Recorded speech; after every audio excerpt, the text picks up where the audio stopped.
All right, everyone, a good and a happy Wednesday. I'm King 5 Meteorologist Adam Claibon. We've seen some drier patches of weather again today, just like yesterday, but there's more rain on the way, and we're actually going to see a bit of a different story heading into Thursday because we'll actually have rain continue to increase as we go throughout the day on Thursday, more into Thursday night, and some heavier pockets, especially once we head on into the first half of the day on Friday. Now, that's going to continue to give us some flooding concerns that we'll have across the area here for the next few days. So we'll talk about that, and we'll also go over how drier weather is on the way by the time we head into the weekend. And it's going to be slightly cooler by that point, too. First, let's talk about the flood watches that are now officially in effect. And you can see those dark green areas here shaded in the dark green, again, up across more Mason County, right here down to King County and all the way up towards Whatcom County. Those are our flood watch areas, and we're going to be watching out for the potential for flooding due in part because of periods of heavy rain and also some of that snow melt with some of the higher snow levels that we have, that warmer air mass that's in place.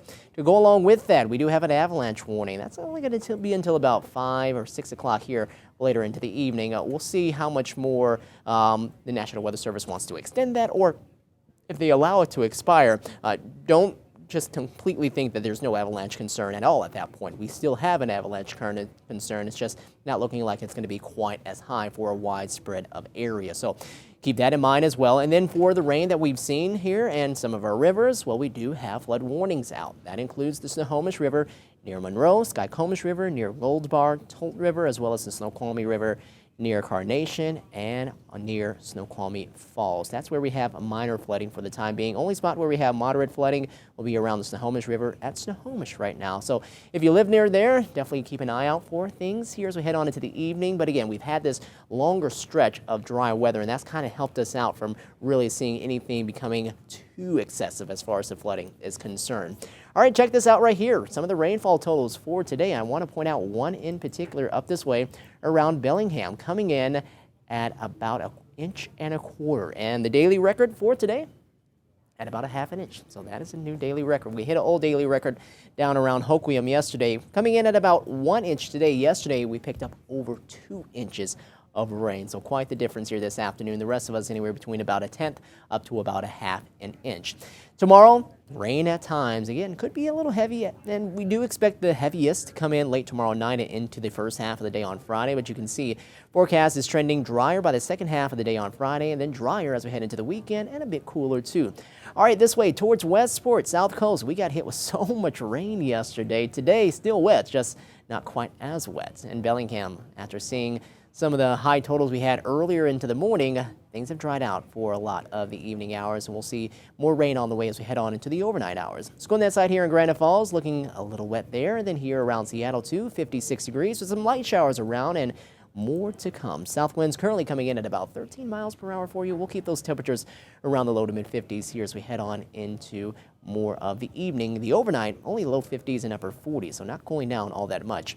Here's radar. You can see where we are dealing with some shower activity right now. Generally up this way around parts of King County, Pierce County, and moving across areas of the Kitsap Peninsula and eventually out towards more of the coast. Now that band is lifting northward, and south of there we do have more moisture, and it is going to fill in just a bit more, but you are going to see more of a northward movement with this particular band here into the night, and before that fills in, it starts to move a bit off to the south as we head on into more of early tomorrow. So looking at that, you can see throughout the night we're seeing some of those showers kind of here and there. On into early tomorrow morning, we start to see some of those showers coming on through. Now, there is going to be a little rain shadow that's going to be happening throughout the night. And into early tomorrow, we'll keep that around for areas of the northern Kitsap, parts of King, as well as Snohomish County. It may even include areas closer to Camino and Whidbey Island as well. That's only, though, going to be around for a little while because it does fill in as we go throughout the day. You can see 1 p.m. still dealing with quite some steady rain. That's going to be around the region. Then that lifts northward. We start to quiet down before this next round comes in into early Friday morning, 4 to 5 o'clock.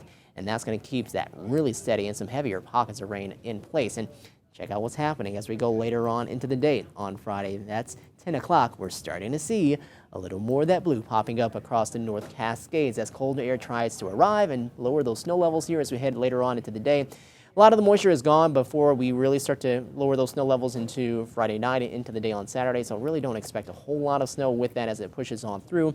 And we'll see drier times over the weekend, so really not expecting much in terms of snow at that point. But your forecasted rain here for the next 24 hours, looking like we're going to be about a quarter to a half an inch in many spots around Puget Sound by Thursday evening. Higher amounts farther north, and as we've been noticing here out towards the coast in the Olympic Peninsula, higher amounts out there closer to 2 inches, and then maybe another inch or so out towards the coast, while seeing another inch for many of us here closer to, or at least a half an inch to an inch for many of us that will be around parts of Puget Sound and along the I-5 corridor. And we do eventually start to see those snow levels lower as we head on into the weekend, down to 2,500 feet on Saturday, 1,500 feet. That's what's going to help us out once we do get some additional moisture in play, and it looks like we'll have those better chances by next Monday and Tuesday.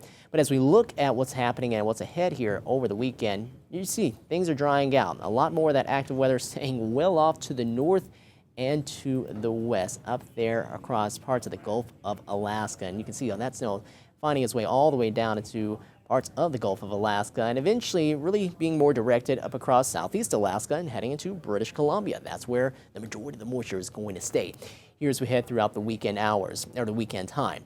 Then once we head on to next work week, we got another disturbance that will be approaching the region. That will help to bring in some showers by maybe more so late Monday night and into early Tuesday.